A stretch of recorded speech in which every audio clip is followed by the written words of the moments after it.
Hapo zamani za kale palikuwa na wasichana wawili, Tahati na Karin. Walikuwa marafiki wa dhati. Ukimpata mmoja akicheza, ungepata mwingine papo hapo.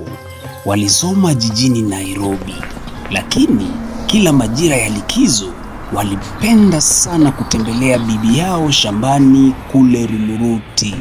Na huko Rumuruti ndiko aliko baba yao akifanya kazi.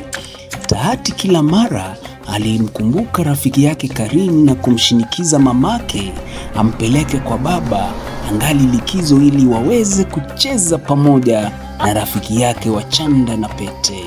Siku moja walimwambia baba yao, "Baba, leo hutaingia hili gari lako hadi uamue kutupeleka fiesta ya watoto." Baba alishangazwa na kuwauliza, "Fiesta gani hii na iko wapi?" Karin alimjibu, "Ni mahali pazuri pa burudani kwa watoto, na ndani kuna hoteli kubwa sana. Kuna maeneo ya kuchezea watoto, kuna telezi, kuna bembea, kuna mzunguko. Pia kuna vyakula vitamu kama vibanzi, soseji, kuku na kinywaji cha sharubati." Tahati naye akasema, "Baba, huko tutapata watoto wengine wa kucheza nao." Baba akasema, "Sawa, kama mmesema.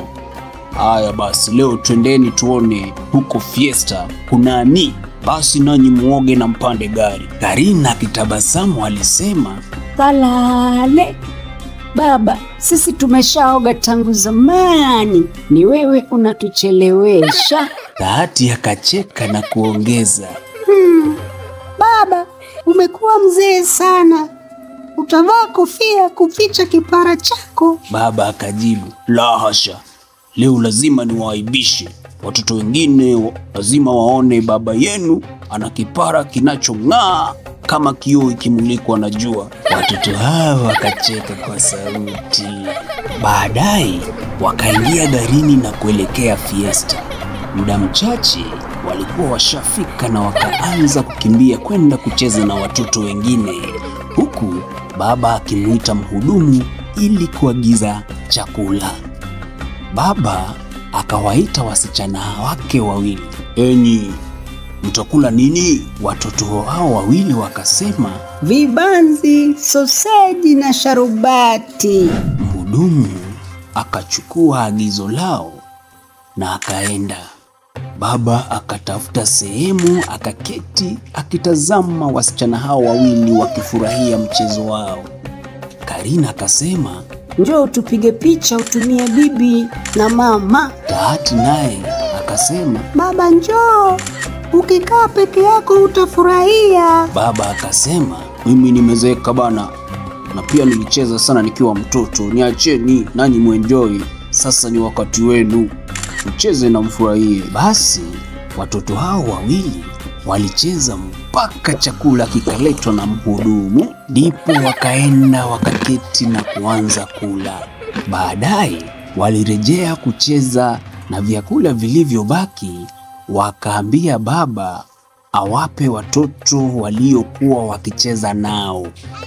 Baadaye wakaenda kuona mto na kuambia baba yao awapige picha. Jioni ilipofika waliamua kwenda nyumbani, manake walikuwa wamechoka. Lakini kabla ya hapo baba alikuwa anawauliza kama wataenda nyumbani ama watacheza. Tahati akasema, "No, I don't wanna get out." Naye Karin akajibu, "I want to get home." Baba akazungumza kwa Kiingereza na kuwaambia, Okay, let's wait for at least 5 minutes. You play, final game, then we go home. Is that okay? Okay, I'm going. Hatimaye watoto wao walicheza na wakachoka sana. Moja kwa moja waliingia garini na wakaanza safari.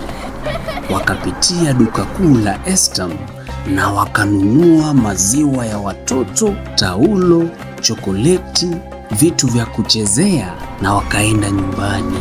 Watoto hao wawili walipofika nyumbani waliambia bibi vile siku yao ilikuwa ya kufana sana na wakafurahi sana wakimshukuru baba.